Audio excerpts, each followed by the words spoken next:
All right, let's see if we're live. Let me double check the audio over here.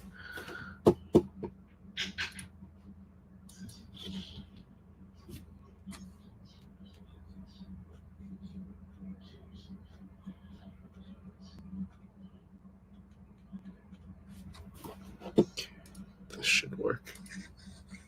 All right, today we got a sub-to deal. A subject-to deal means that you're buying the property subject to the existing financing. So that means that you would be buying the property by taking over the payments on the underlying loan that might already be in place. Okay. So this property is in Vegas, 12311 Harvest Skyway, number 4 in Las Vegas, Nevada, 89183. 3-bed, 2.5 bath, 2 stories, 1833 square feet. Purchase price $405,000. Total entry fee $35,000. Here's your loan details: 352,875. The mortgage PITI of 2561. All right, let me go ahead and pull up the property. Let's get some details kind of written down here. Okay. While I have that, I will also start looking at some pictures of the property. Now this looks relatively turnkey. I'm assuming this property was probably bought newly built. So this property was built in 2022. That means this property is probably underwater, which means that if the owner was trying to sell on the open market, they might not have. They probably, yeah, they probably could not have made any money if they sold the property, probably because it's a negative equity position. So they might even have to write a check in order to sell the property. So just something for you to kind of pay attention to and be really aware of. All right, now that I got these details, it doesn't really look like I'm gonna need much renovations. I might just set aside some money for painting on this property, but that's all that I'm gonna put aside for renovations on this property. Okay. Now the next thing I want to do is I want to look up the FMR, or the fair market rents. Now, if you Google HUD FMR, click on the first link here. FMR stands for fair market rents. So when you click on access to small area FMRs, look up FY 2024 FMRs. Let's go to Nevada. I'm assuming this is in Clark County. I want to get the maximum rent for 89183. 89183. And you're going to see the rent or maximum rent for a 3-bedroom and also a 4-bedroom, 2640 or 3110. Okay, let's write that one down. 2640 or 31110. This is for 89183. 89183. 89183. And now that I got the rent ceiling, I want to get next the market rent. So let me go ahead and plug this property in. Let's see, this comes up. Las Vegas. This is a 3-bed. I'm going to get estimate. And your average rent, this is the most important part, within 8.19. So very, very small radius. So there's plenty of comps here. It's 24 units. Within a point less than a quarter mile radius, it's renting over 2128. Okay, 2128.219 mile radius. 1995, 1986. So it's already higher than most of the surrounding area. 1980. Okay, so even though my FMR, the rent ceiling, is 2640, I have to use the lower of the two. So I'll probably use 2150 as my rent to underwrite this property. And this is because of the rent reasonableness test. Okay. I'll show this to you really quick. But the rent reasonableness test, you can find the language right in the HCV, or the Housing Choice Voucher, which is previously known as Section 8 voucher. In Section 2.2, you're going to see that in here it says that in conducting rent reasonableness, the PHA, the Public Housing Authority, must determine whether the rent to the owner is a reasonable rent in comparison to rent for other comparable unassisted units. That just simply means that you cannot charge more rent for a rental property simply because you're renting out to a voucher holder, right? For the obvious reason. You can't just charge them more because they're lower income folks. That That doesn't fly.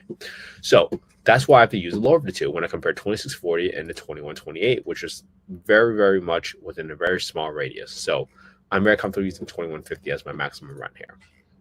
All right.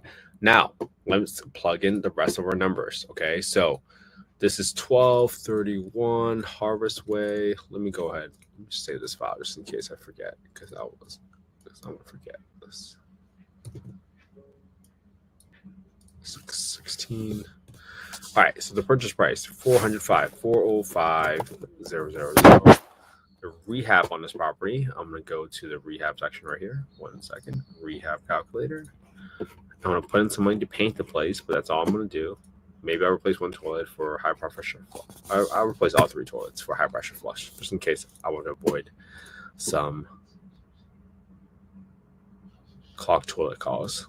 And because this property was only built 2 years ago, maybe I think I can probably get away with just painting half the home. So equals 1833 divided by 2.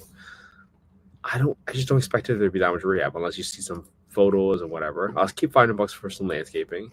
And I got no money for the roof because it's a relatively new roof. They just built a home 2 years ago. So that gives me about $5,500 of renovations I'm going to set aside. All right. Now, this is the principal interest. So this is the loan balance you care about. Loan balance here says $352,875. So I'm going to come over here, plug this right in.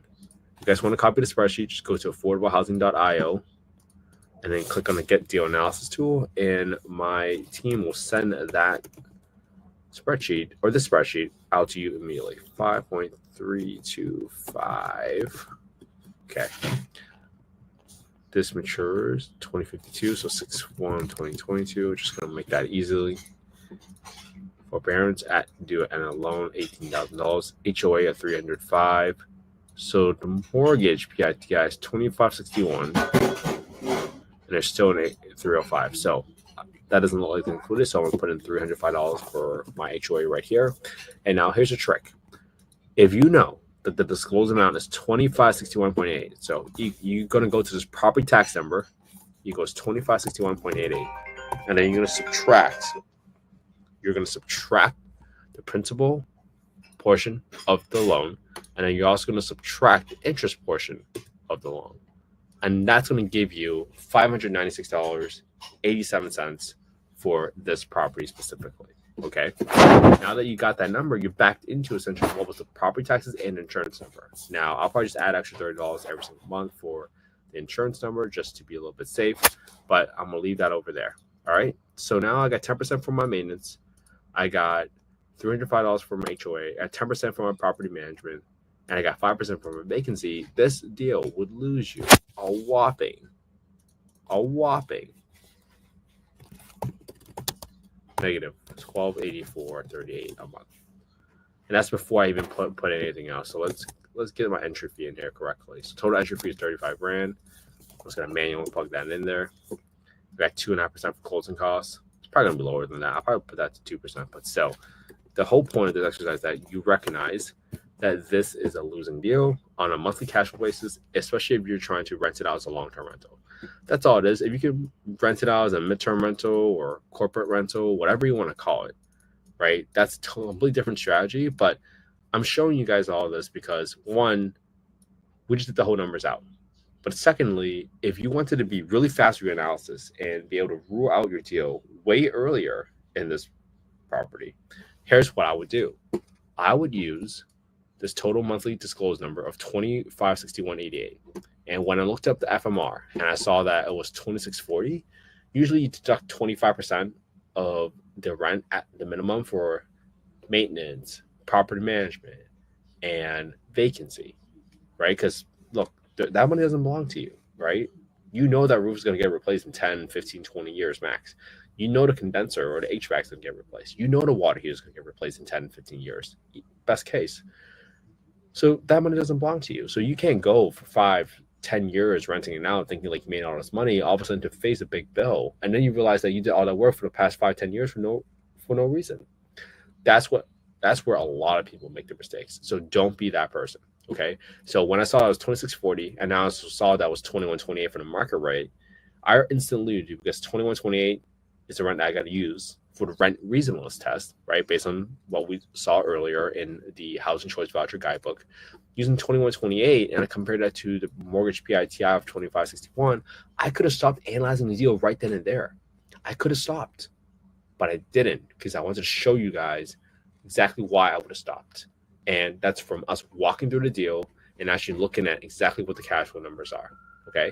Now, that's not to say this might not be a deal for someone that wants to just buy a home in Vegas to live in. That's completely reasonable, right? That might be a deal for that person.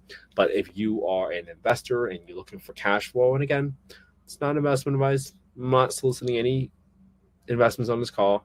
I'm just simply showing you all the work and the process that I take every single day as part of my daily habits. So that's how I decide whether or not that's a deal or not. So hopefully this was helpful. My only goal for this is for you guys to build up this habit with me. Analyze the deal with me every single day. Just remember, all it takes is just 18 minutes a day for 365 days, and you will be better at analyzing deals than 95% of the country. Sometimes we get a little scared, and May is a great day because today's Father's Day, right? If you want to set a good example for your kids about what it means to be consistent, what it means to do the work every single day, even when no one's looking, even when you could have had all the reasons to not do the work, right? Today's Father's Day. I'm still here. My daughter's taking a nap, so I'm here. I'm here doing it. I'm staying consistent because remember, a lot of people trust people that are consistent, and successful people typically recognize people who are consistent because they understand how hard consistency is, how hard it is to be disciplined. So you can be the different person. And I'm trying to make it as easy as possible by simply telling you to just copy my homework, right? Use the same spreadsheet I used today. Go to affordablehousing.io, plug in your details in the get deal analysis section, and it's going to send it directly to you. Then analyze the same deal I did today and just pick one part, just one part, and explain it better than I did with a better analogy, something. And that's all you have to do. Sometimes we get so paralyzed, we don't know where to start and we don't know how to start. Well, hopefully copying homework is probably the easiest way for you to get started, because when a deal comes across your table and slaps you across the face, are you going to be able to recognize that's a deal? I certainly hope so. And if a partner ever asks you, hey, why do you think this is a deal? Well, you can tell them it's a deal at that point in time because you were to analyze 260 deals, 260, and they would all be on your own YouTube channel at that point in time. And you can tell them that, hey, I know this is a deal because I've been looking at deals for the past 260 days. Might that give you more confidence that you know what you're doing? I certainly hope so. All right, I hope you all have an amazing Father's Day. I hope you guys spend some quality time with your family and friends today. I'm here. I'm celebrating with my dad. I'm in an apartment where I grew up in. So for all of you out there, part of the community, thank you so much for caring about affordable housing. Without you, I would never had the home I grew up in. And that's the home I'm living in right now. So have an amazing day. I hope you guys have an amazing Sunday. Share some love. Spread that love. And make sure you say the words to your loved ones, because you never know that every day is not guaranteed. Say the words today. Thank them for what they did. Thank them for the sacrifices. Thank you for the love that they showed you, your kids, your grandkids, whatever that may be. I hope that's my message for today. Have an amazing day, everybody. I'll talk to you tomorrow for day 261. Have a good one.